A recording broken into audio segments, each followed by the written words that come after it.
Hey everybody, I'm Dan Cumberland, founder of the Meeting Movement, creator of the Calling Course, here with Calling Course alumni, Joel DeYoung. Welcome. Thanks so much for joining me, Joel. Happy to be here. So tell me, just a good place for us to start is just to jump right in and to hear just a little bit about where you are when you found the Calling Course, or maybe the Calling Course found you. Just maybe you could just start by sharing just a little bit of your journey and just kind of where you were at that moment. At that moment, I was in my basement. Great. Good start. Before the basement, there were a lot of things that led up to the Calling Course. And probably about a year leading up to the Calling Course, things in my life started to unravel. Like one thing after the next. A lot of things out of my control. We had our fourth baby. My wife almost died giving birth.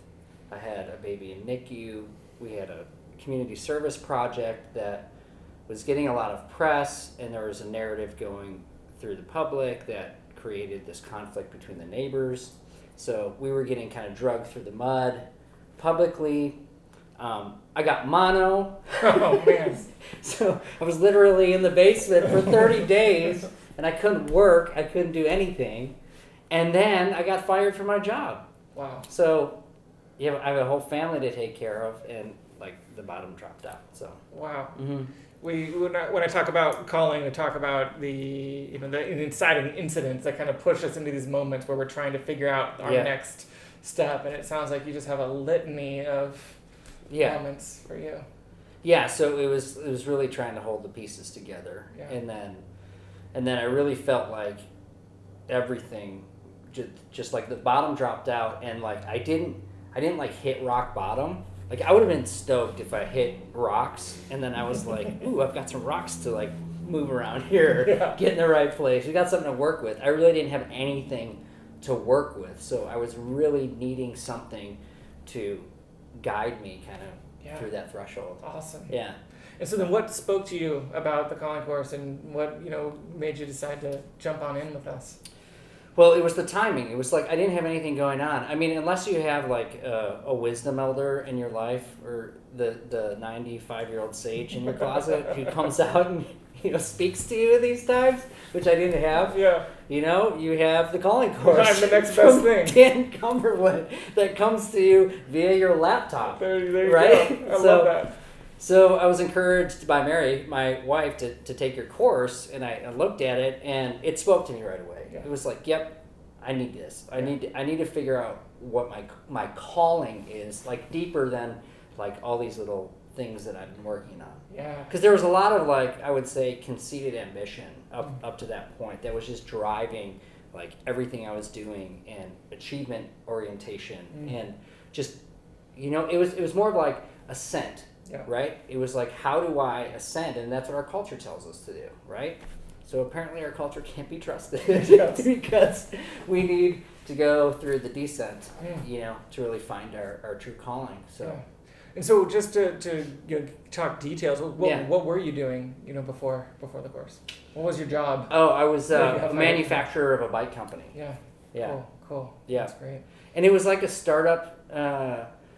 It was sort of a startup environment, and I had a lot of moving pieces. So I was doing everything from managing the sales process to organizations like REI, to taking calls from people who were trying to figure out what size bolt to put in their bike. So you're doing all things. Yeah. Wow, keeping the company together. Yeah, I thought so. Yeah, apparently not. Apparently the board didn't agree with me. So let's jump into the course and just some of your experience in the course. And that's kind of a broad question, but what were some of the shifts that took place as you were going through it? Well, some of the things that I remember that really stuck with me, and it was one of your intro videos where you said you're not going to find your calling on a job board or something to that extent, and when you're in a place where you need, you're going through financial distress and everything in your life is being dismantled, the first thing you do is sign up for LinkedIn Premium. Totally. You look at the job board. And you're I hope, this is going to give me my answers. Yeah. But I also feel there's you're getting repelled because you're going through this thing, and I feel like your soul and your calling, as you call it, is something much deeper than anything out there that you can facilitate with a monthly subscription. Yeah. Yeah, so it was kind of like that orientation of you're looking in the wrong place, first of all. Yeah. Don't look there, and let's take a step back and let's start looking at your own life. Like, let's look at where you come from and where you belong, and start to, do some remembering.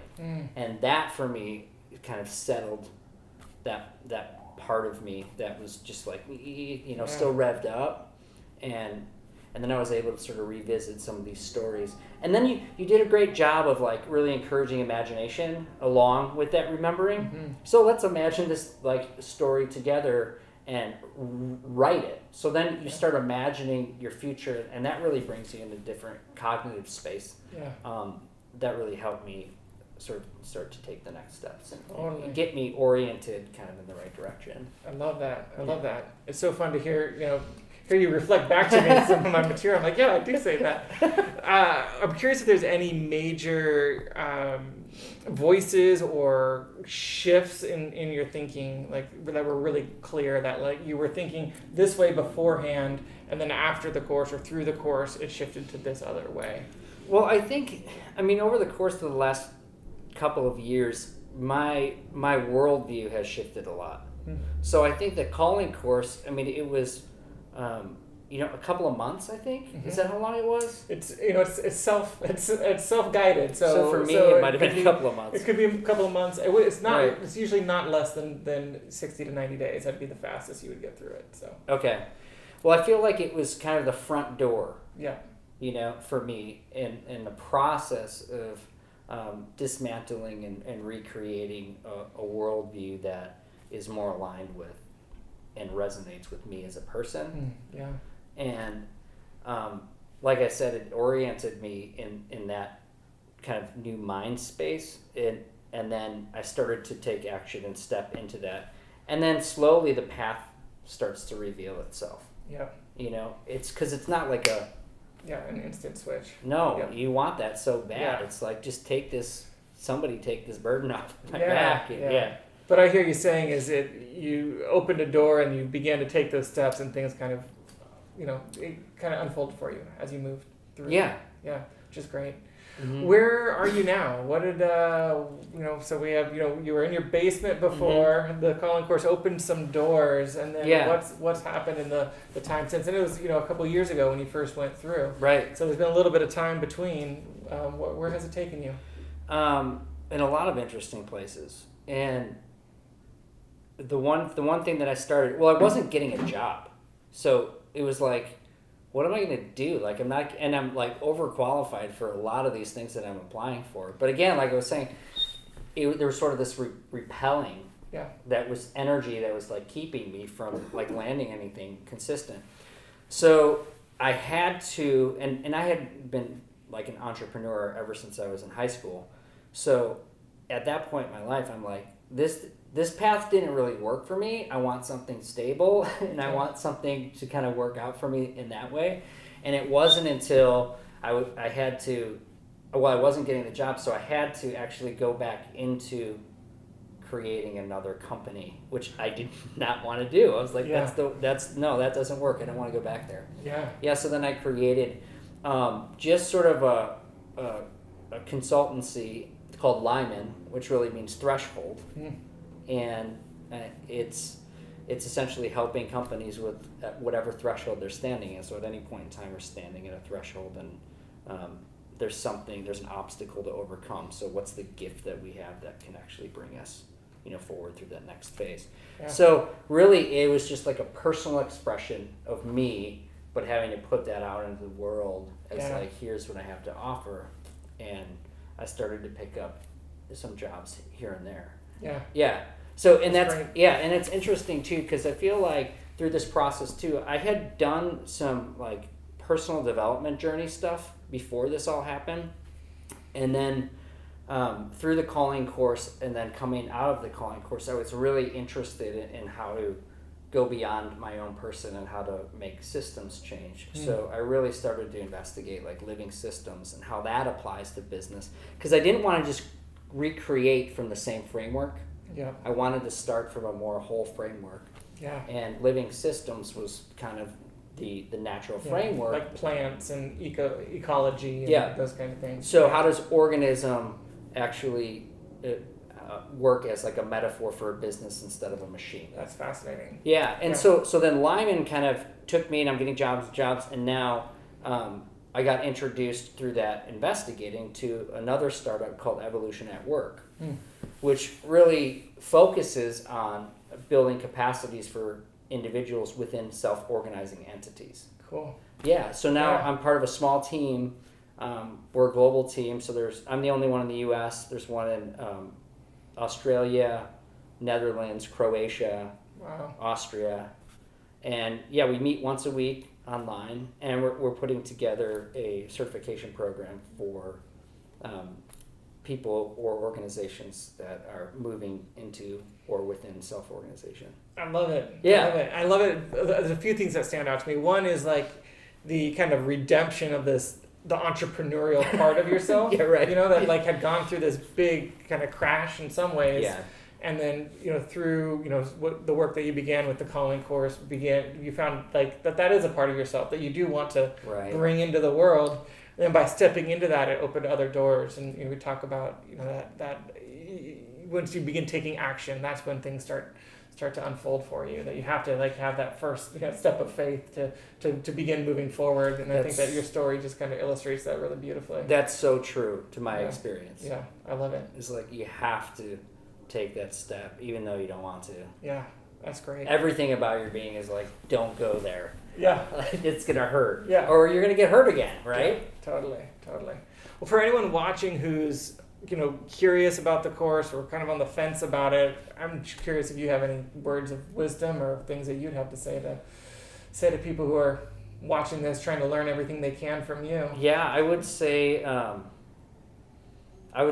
calling is much deeper, than a job, like you said. Yeah. Calling is something that's really unique, and there's an essence within each human being, and it's really our responsibility to find out what that is and to bring that out into the world. Yep. And our culture is not going to help you get there.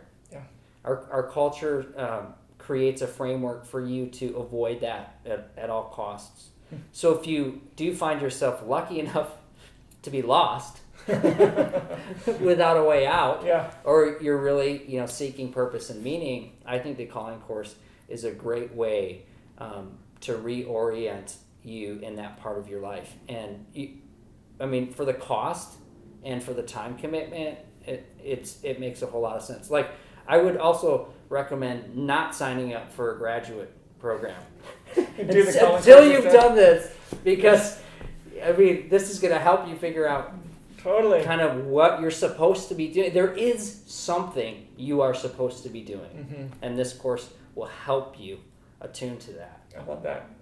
It's the course that I needed before I went to graduate school. But if I didn't go to graduate school, I wouldn't have made the course. So it all works out in the end. Well, thank you so much for joining me. Yeah. And if you're interested in learning more about the calling course, there'll be a place to comment below this video. Would love to dialogue with you there. Joel, appreciate your time. Anytime.